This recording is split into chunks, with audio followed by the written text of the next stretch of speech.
नमस्कार दोस्तों, आपके अपने favourite YouTube channel Shyam classes English में आपका स्वागत है। मैं सुरेश कुमार एक बार फिर से आपके साथ। दोस्तों, आज आपका जो लेसन है यानी चुंबक और विद्युत चुंबक का लेसन है। इस चैप्टर में से हर बार एग्जाम में 2 या 3 क्वेश्चन पूछे जाते हैं। तो दोस्तों, पूरा का पूरा लेसन क्लियर कराएंगे। लगभग आपके 100 क्वेश्चन है। तो दोस्तों, अगर इसी प्रकार आप सीबीटी एग्जाम की तैयारी कर रहे हो तो इस चैनल को अभी सब्सक्राइब करो तथा बेल आइकन को प्रेस करो, जिससे आपको अगली क्लास का नोटिफिकेशन मिल जाएगा। साथ ही इस चैनल के माध्यम से पेपरों का एनालिसिस कराया जा रहा है। जो आपको डिस्कशन चाहिए वहाँ पर टेलीग्राम ग्रुप ज्वाइन करो, वहाँ पर सभी प्रकार के पेपर अवेलेबल है। साथ ही अगर आपको पेपरों का एनालिसिस करना है तो प्ले लिस्ट में जाइए, वहाँ पर आप फर्स्ट ईयर सेकेंड ईयर किसी भी ईयर के हो या वर्कशॉप किसी का भी पेपर का एनालिसिस करना चाहो तो कर सकते हो। तो दोस्तों, ज़्यादा वक्त खराब न करें, स्टार्ट करते हैं। और आपका जो पहला क्वेश्चन है वो देखते हैं क्या क्वेश्चन है। और आज जो पेपर है ये आपका आईटीआई इलेक्ट्रीशियन फर्स्ट ईयर का पेपर है।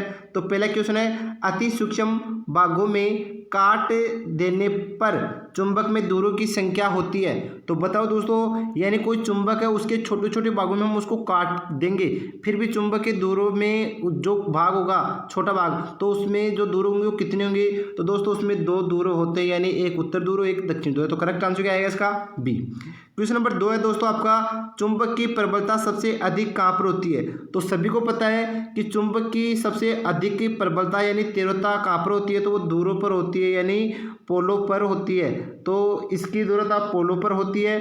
साथ ही बात करें तो सबसे कम कहाँ पर होता है, तो वो उसके केंद्र बिंदु यानी बीच में होता है। तो करेक्ट आंसर क्या आ रहा है? बी, सॉरी ए। अगला क्वेश्चन है 3 नंबर क्वेश्चन। और क्वेश्चन क्या है, कृत्रिम चुंबक की क्षमता प्राकृतिक चुंबक की अपेक्षा खालिस्तान होती है। तो बताओ दोस्तों, कृत्रिम चुंबक की क्षमता प्राकृतिक चुंबक की अपेक्षा कम होती है या अधिक? तो दोस्तों, हमेशा ध्यान रखना, कृत्रिम चुंबक की क्षमता प्राकृतिक चुंबक से अधिक होती है। अधिक कैसे? क्योंकि दोस्तों उसको हम कम या ज़्यादा कर सकते हैं, लेकिन आपकी प्राकृतिक चुंबक है वो उसका फिक्स होता है, वो है जितना ही मान रहेगा। तो करेक्ट आंसर क्या हो रहा है? अधिक। अगला क्वेश्चन है, विद्युत चुंबक है एक। तो बताओ दोस्तों, विद्युत चुंबक क्या है। तो विद्युत चुंबक आपकी अस्थायी चुंबक है। क्या है? अस्थायी चुंबक है। साथ ही अगर हम स्थायी चुंबक की बात करें, यानी आपकी जो प्राकृतिक चुंबक होती है, तो प्राकृतिक चुंबक को हम स्थायी चुंबक कहते हैं। तो इसका चौथे का करेक्ट आंसर क्या आ रहा है? सी। काफ़ी अच्छे क्वेश्चन है दोस्तों। तो दोस्तों, वीडियो में लास्ट तक जरूर बने रहना। अगला क्वेश्चन है, फ्लेमिंग के वाम हस्त नियम में तर्जनी अंगुली किस प्रदर्शित करती है, यानी तर्जनी अंगुली किसको प्रदर्शित करेगी। तो दोस्तों, वह तर्जनी अंगुली चुंबकीय क्षेत्र को इंगित करती है तथा अंगूठा वो चालक में घुमाव बल की दिशा को इंगित करता है। तथा आपकी जो बीच की अंगुली है, ये आपकी जो तर्जनी अंगुली है ये किसको दर्शाएगी? चुंबकीय क्षेत्र को। और जो एक अंगुली बच गई वो आपको किसको दर्शाएगी? चुंबकीय दिशा को दर्शाएगी, यानी उस चालक में प्रवाहित विद्युत धारा की दिशा को इंगित करेगी। क्वेश्चन नंबर 6 दोस्तों, ए गोस बराबर होता है। तो बताओ दोस्तों, ए गोस बराबर क्या होता है। तो दोस्तों, ए गोस बराबर होता है 10⁴ टेस्ला होता है। तो correct answer A. Question number 7 है दोस्तों आपका। और क्वेश्चन क्या है, एक चुंबक के अंदर चुंबकीय बल रेखाओं की दिशा होती है। तो बताओ दोस्तों, चुंबक के अंदर पूछ रहा है, तो चुंबक के अंदर चुंबकीय बल रेखाओं की दिशा क्या होती है। तो चुंबक के अंदर हमेशा दक्षिण ध्रुव से उत्तरी ध्रुव की ओर होती है। इसके अलावा आपको पूछे कि चुंबक के बाहर चुंबकीय बल रेखाओं की दिशा क्या होती है, तो वो उत्तरी ध्रुव से दक्षिणी ध्रुव होती है। तो इसके चुंबक के अंदर पूछ रहा है, तो इसका करेक्ट आंसर क्या आएगा? बी। क्वेश्चन नंबर 8 है दोस्तों, चुंबकीय क्षेत्र की तीव्रता खालिस्तान एक राशि है। तो बताओ दोस्तों, चुंबकीय क्षेत्र की तीव्रता कौन सी राशि है। दोस्तों, चुंबकीय क्षेत्र की तीव्रता सदिश राशि है। क्या है? सदिश राशि है। क्वेश्चन नंबर आपका 9 है, वायु तथा निर्वात की चुंबकशीलता का मान होता है। तो बता दो, तो वायु तथा निर्वात की चुंबकशीलता का मान होता है इकाई, यानी 1। क्वेश्चन 10 नंबर है, जिस पदार्थ की धारणा शक्ति अधिक होती है वह उपयुक्त है। तो बता दो, तो वह किसके लिए उपयुक्त है। तो वह स्थायी चुंबक बनाने के लिए उपयुक्त है। तो correct answer A. Question number 11 है दोस्तों आपका। और क्या क्वेश्चन है, एक डोमेन में लगभग खालिस्तान परमाणु होते हैं। तो बताओ दोस्तों, डोमेन में कितने परमाणु होते हैं। तो 10⁻18 - 10⁻18 21 परमाणु होते हैं। क्वेश्चन नंबर 12 है दोस्तों, निम्न में से कौन लोहे चुंबकीय पदार्थ है। तो बताओ दोस्तों, कौन से लोहे चुंबकीय पदार्थ है। तो दोस्तों, वह है आपके निकेल। क्या है? निकेल। क्वेश्चन नंबर 13 है दोस्तों आपका। और 13 नंबर क्वेश्चन क्या है दोस्तों। क्वेश्चन 13 नंबर है, किसी चुंबक के चुंबकीय फ्लक्स घनत्व का मान ज्ञात कीजिए यदि उसकी चुंबकीय फ्लक्स 154 × 10³ वेबर है तथा इसके प्रभाव का अंतर्वर्ती क्षेत्रफल की त्रिज्या 7 मीटर है। तो दोस्तों अब इसको ज्ञात कैसे करेंगे? तो दोस्तों इसमें क्या होता है कि आपका ये पूछ रहा है, तो इसमें क्या होता है कि इसमें त्रिज्या का भाग होगा, तो इसमें इसका करेक्ट आंसर आएगा दोस्तों बी, यानी 10⁻³ वेबर प्रति मीटर स्क्वायर। तो एक बार ये क्वेश्चन क्लियर जरूर कर लेना। क्वेश्चन नंबर 13-14 की बात करें दोस्तों, 14 नंबर क्वेश्चन क्या है? ये क्वेश्चन काफ़ी अच्छा हुआ है, काफ़ी बार ऐसे क्वेश्चन पूछा गया है, तो इसको अच्छे समझना, पूरा क्लियर करेंगे सूत्र से। किसी कॉइल के द्वारा 400 × 10⁵ वेबर का फ्लक्स उत्पन्न करने के लिए कितने एमएफ यानी मैग्नेटिक मोटिव फोर्स की आवश्यकता होगी यदि उसका रिलक्टेंस 1.25 × 10⁵ एम्पियर टन है? तो दोस्तों आपको क्वेश्चन में क्या दे रखा है, यानी 10⁵ 400 × 10⁵ वेबर फ्लक्स उत्पन्न करता है, यानी आपका कॉइल के द्वारा उत्पन्न ये हो गया। इसके अलावा एमएफ यानी एफ ये ज्ञात करना है, इस चुंबकीय बल ज्ञात करना आपको। तो यदि उसका रिलक्टेंस यह है तो इसमें, तो दोस्तों इसमें आपका जो आएगा, तो यहाँ पर आपको क्या ज्ञात करना है?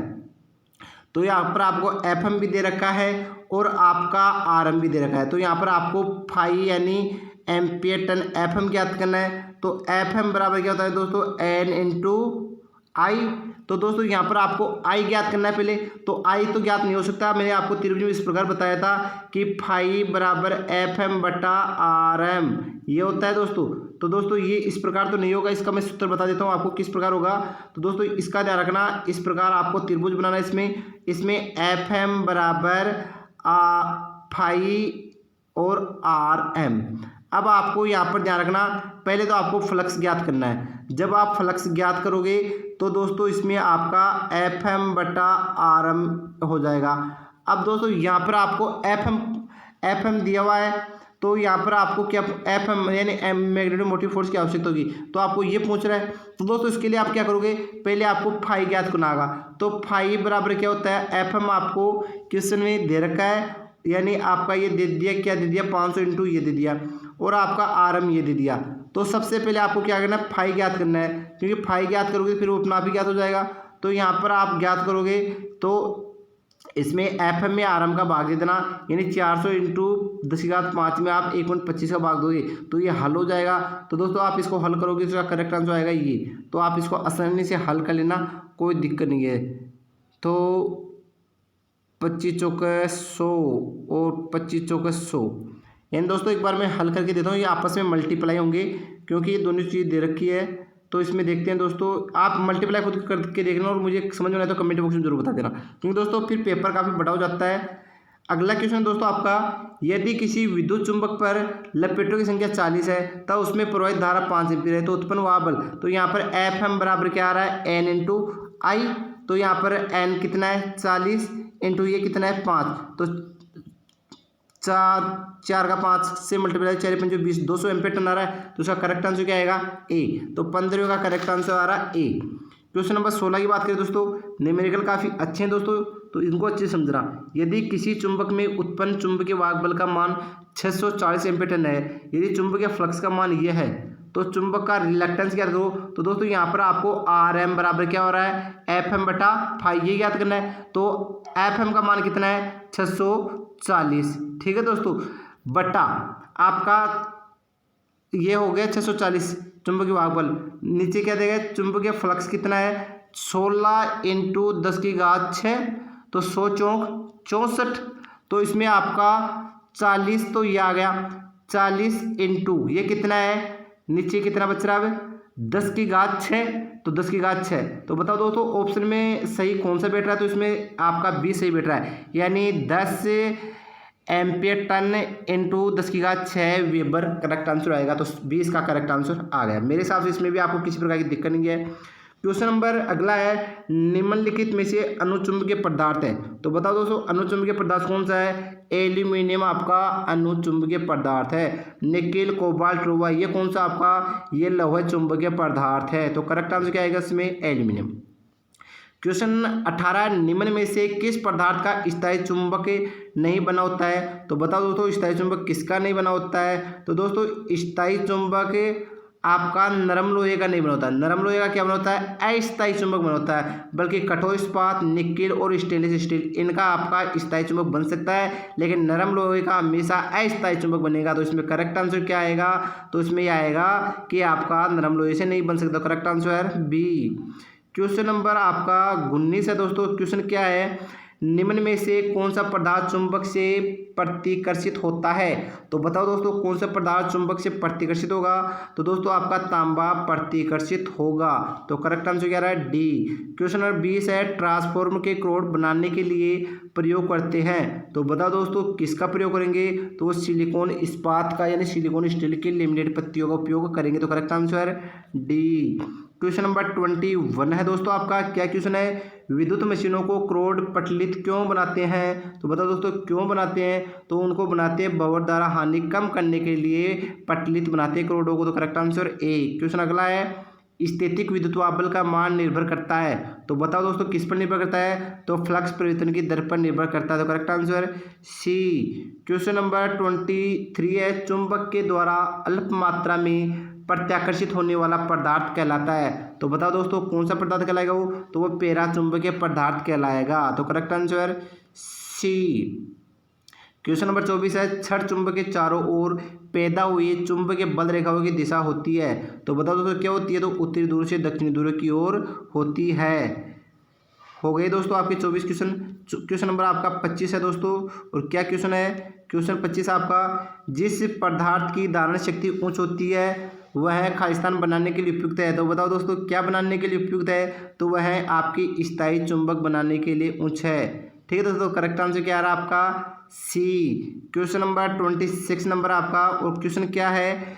चुंबकीय फ्लक्स का एसआई मात्रक क्या होता है? तो चुंबकीय फ्लक्स का एसआई मात्रक होता है वेबर। क्वेश्चन नंबर अगला 27, यदि चुंबकीय फ्लक्स का मान फाई हो तब उसके प्रभाव के अंतर्गत क्षेत्र का क्षेत्रफल ए हो तो चुंबकीय फ्लक्स घनत्व का मान होगा। तो बताओ दोस्तों, चुंबकीय फ्लक्स घनत्व का मान क्या होगा? तो उसके लिए आपका ये सूत्र एकदम करेक्ट है, यानी बी बराबर फाई ए, यानी ये correct answer B. Question number 28 number है दोस्तों आपका। क्वेश्चन क्या है? क्वेश्चन है, पेरा चुंबकीय पदार्थ की सापेक्ष चुंबकशीलता का मान है। तो बताओ दोस्तों, चुंबकशीलता का मान क्या आएगा? तो इकाई से कुछ अधिक आता है पेरा चुंबकीय पदार्थ का मान। क्वेश्चन 29 है, कौन सा पदार्थ स्थायी चुंबक बनाने के लिए उपयुक्त है? तो बताओ, कार्बन स्टील भी है, एल्निको भी है, इलेक्ट्रॉन। तो उपरोक्त सभी करेक्ट आंसर डी। तो 29 का करेक्ट आंसर आएगा डी। क्वेश्चन नंबर 30 है दोस्तों आपको। क्वेश्चन क्या है? चुंबकीय परिपथ में प्रतिरोध के अनुरूप कार्य होता है। तो बताओ दोस्तों, प्रतिरोध के अनुरूप कौन सा कार्य होगा? चुंबकीय परिपथों की बात कर रहा है अगला। तो इसमें आता है आपका रिलक्टेंस। किस प्रकार? जैसे विद्युतीय परिपथों में प्रतिरोध विद्युत धारा का विरोध करता है, उसी प्रकार चुंबकीय परिपथों में रिलक्टेंस चुंबकीय फ्लक्स का विरोध करता है। तो करेक्ट आंसर क्या आएगा? बी। अगला क्वेश्चन है, फ्लक्स घनत्व का एसआई मात्रक है। तो बताओ दोस्तों, फ्लक्स घनत्व का एसआई मात्रक क्या आएगा? तो फ्लक्स घनत्व का एसआई मात्रक आता है वेबर प्रति metre square. Correct answer B. Question अगला है, निम्नलिखित में कौन सा द्रव्य अनुचुंबकीय पदार्थ है? तो बताओ दोस्तों, इनमें से कौन सा है? तो एल्यूमिनियम आपका अनुचुंबकीय पदार्थ है। क्वेश्चन 33 नंबर है आपका। क्या क्वेश्चन है? वैद्युतिक युक्तियों में एक विद्युत चुंबक से उत्पन्न फ्लक्स को परिवर्तित करने का सबसे आसान तरीका है। तो बताओ दोस्तों, क्या होगा? तो वो होगा आपका उत्तेजक कुंडली में से प्रवाहित धारा का मान परिवर्तित करेंगे तो उसमें उत्पन्न फ्लक्स को परिवर्तन करने का सबसे आसान तरीका रहेगा। क्वेश्चन अगला आपका, फ्री स्पेस की परमेबिलिटी कितनी होती है? तो बताओ दोस्तों, कितनी होती है? तो 4 पाई × 10⁷ हेनरी मीटर होती है। Correct answer C. Question number 35 number है दोस्तों। क्या है? किसी माध्यम की सापेक्ष परमेबिलिटी की इकाई होती है। तो बताओ दोस्तों, इसकी परमेबिलिटी की इकाई क्या होगी? तो इनमें से कोई भी इसकी परमेबिलिटी की इकाई नहीं है। तो correct answer C. Question number 36 number है दोस्तों। क्वेश्चन क्या आपका? क्वेश्चन आपका सोलेनाइड की कोर में। तो बताओ दोस्तों, सोलेनाइड की कोर में क्या होता है? तो इसमें सॉफ्ट आयरन प्रयोग होती है। तो करेक्ट आंसर बी। क्वेश्चन 37 है, किसी पदार्थ में मैग्नेटिक फ्लक्स को बनाने से रोकने के लिए गुण को क्या कहते हैं दोस्तों? तो उस गुण को कहते हैं दोस्तों हम रिलक्टेंस। यानी जो फ्लक्स बनाने में रोकता है उसे क्या कहेंगे? रिलक्टेंस। क्वेश्चन 38 है रिलक्टेंस का विपरीत क्या होता है। तो दोस्तों जिस प्रकार चालकता का विपरीत प्रतिरोध का विपरीत क्या होता है, चालकता यानी जी आर का विपरीत। तो यहाँ पर आपको रिलक्टेंस पूछ रहा है, तो रिलक्टेंस का विपरीत क्या होगा, तो वो ये परमियंस होता है। क्या होता है, परमियंस होता है। Correct answer C. Question number 39 है दोस्तों आपका, और क्वेश्चन क्या है, दो लंबे पैरेलल कंडक्टरों के बीच बल किसके विलोमानुपाती होता है। तो बताओ दोस्तों किसके विलोमानुपाती होता है, तो दोनों कंडक्टरों के बीच की दूरी के विलोमानुपाती होता है। तो करेक्ट आंसर सी। क्वेश्चन 40 है चुंबकीय बल रेखाओं की दिशा ज्ञात करने के लिए क्या करते हैं दोस्तों। तो चुंबकीय बल रेखाओं की दिशा ज्ञात करने के लिए हम दाएं हाथ का नियम भी अपनाते हैं और दाएं हाथ का कारक स्क्रू नियम भी अपनाते हैं। तो करेक्ट आंसर जाएगा सी, उपरोक्त दोनों नियम अपनाते हैं। क्वेश्चन नंबर 41 है दोस्तों। क्वेश्चन क्या है, क्वेश्चन आपका यदि एक करंट प्रवाहित करने वाले कंडक्टर को चुंबकीय फील्ड में रखा जाए तब इसका अनुभव होगा। तो दोस्तों क्या अनुभव होगा, तो एक बल उत्पन्न होगा। Correct answer C. क्वेश्चन 42 है चुंबकीय फील्ड में कंडक्टर पर बल की दिशा ज्ञात करने के लिए क्या करते हैं दोस्तों। तो उसमें क्या करते हैं, दाएं हाथ के अंगूठे का नियम अपनाते हैं। करेक्ट आंसर इसमें सी। क्वेश्चन नंबर 43 नंबर है दोस्तों। क्वेश्चन क्या है दोस्तों आपका, क्वेश्चन है फ्लेमिंग के बाएं हाथ के नियम के अनुसार बल की दिशा क्या होती है। तो दोस्तों वो होती है अंगूठा दर्शाई। क्या होता है, अंगूठा दर्शाता है। अगला यानी आपको ये पूछ रहा है कि बाएं हाथ के नियम के अनुसार बल को कौन दर्शाएगा, तो वो उसका अंगूठा दर्शाएगा। अगला क्वेश्चन है मैग्नेटाइजेशन की इंटेंसिटी और मैग्नेटाइजेशन के फोर्स के अनुपात को क्या कहते हैं दोस्तों। तो उसे कहते हैं ससेप्टिबिलिटी कहते हैं। Correct answer B. क्वेश्चन है 55 नंबर दोस्तों आपका, और क्वेश्चन क्या है स्टील को चुंबक बनाना साधारण कठिन है क्यों। तो बता दो क्यों कठिन है, तो इसकी परमेबिलिटी अधिक होती है इसलिए इसे साधारण चुंबक बनाना कठिन है। क्वेश्चन है रिलक्टेंस का इकाई क्या है, यानी रिलक्टेंस का मात्रक क्या है, यानी किस में मापते हैं रिलक्टेंस को। तो दोस्तों रिलक्टेंस को हमेशा हम हेनरी में मापते हैं। Correct answer B. Question number आपका 57 नंबर है दोस्तों। क्या क्वेश्चन है, क्वेश्चन आपका रोटेटिविटी की इकाई क्या है। तो बताओ दोस्तों रोटेटिविटी की इकाई क्या होती है, तो वो होती है एम्पियर टन प्रति मीटर। तो दोस्तों ये रोटेटिविटी नहीं पूछ रहा है, ये रिलक्टेंस पूछ रहा है, ध्यान रखना। और रोटेटिविटी पहला वाला था 46। तो ये रिलक्टेंस की बताओ, रिलक्टेंस की हमेशा एम्पियर टन प्रति मीटर। हाँ सॉरी दोस्तों ये रोटेटिविटी की इकाई है। ठीक है दोस्तों, तो correct answer B. Question 48 number है दोस्तों आपका, और क्वेश्चन क्या है पदार्थ का वह गुण जो उसमें चुंबकीय फ्लक्स स्थापित करने में सहायता प्रदान करता है। तो दोस्तों जो सहायता प्रदान करेगा उसे क्या करेंगे, उसे परमियंस कहते हैं, और विरोध करता है उसको क्या कहेंगे, रिलक्टेंस कहेंगे। क्वेश्चन आपका 49 नंबर है। क्वेश्चन क्या है चुंबकीय और विद्युत चुंबकीय सर्किट की तुलना करते समय चुंबकीय सर्किट में फ्लक्स की तुलना विद्युत सर्किट में किससे करेंगे। तो बताओ दोस्तों किससे करेंगे, तो वो करंट से करते हैं। क्वेश्चन 50 है चुंबक और विद्युत सर्किट की तुलना निम्न में से क्या असमानता है। तो बताओ चुंबक और विद्युत सर्किट की तुलना में क्या असमानता है दोस्तों। तो दोस्तों वो होती है रिलक्टेंस और करंट में असमानता। क्वेश्चन 51 है दोस्तों आपका, और क्वेश्चन क्या है आपका, क्वेश्चन है निम्न में से किस पदार्थ में स्थायी चुंबकत्व नहीं रहता। तो बताओ दोस्तों किस पदार्थ में रहता है, तो वो सॉफ्ट आयरन में नहीं होता है। क्वेश्चन 52 है वह पदार्थ जिसकी परमेबिलिटी फ्री स्पेस की परमेबिलिटी कम होती है उन्हें क्या कहते हैं दोस्तों। तो बताओ दोस्तों उन्हें क्या कहें, तो उन्हें डाईमैग्नेटिक कहते हैं। काफ़ी अच्छा क्वेश्चन दोस्तों, और काफ़ी बार एग्जाम भी पूछा गया है। क्वेश्चन आपका 53 नंबर है रिलेटिविटी परमेबिलिटी इकाई से कम किसमें रहती है। तो बताओ दोस्तों किसमें रहती है, तो वो आपका डायमैग्नेटिक पदार्थ में रहती है। Correct answer C. अगला क्वेश्चन है हिस्टैरिसीस हानि सबसे कम किस पर निर्भर करती है। तो बताओ दोस्तों किस पर निर्भर करती है, तो वो करती है दोस्तों वातावरण के तापमान पर निर्भर करती है। क्वेश्चन है रिलेटिविटी किसके समान है।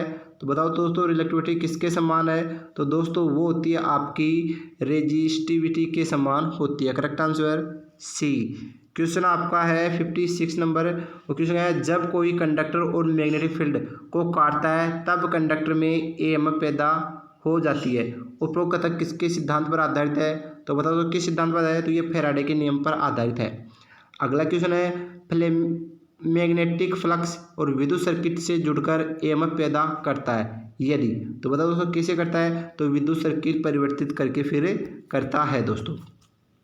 क्वेश्चन आपका 58 नंबर है, लगभग 63 क्वेश्चन हो रहा है दोस्तों इस पेपर में।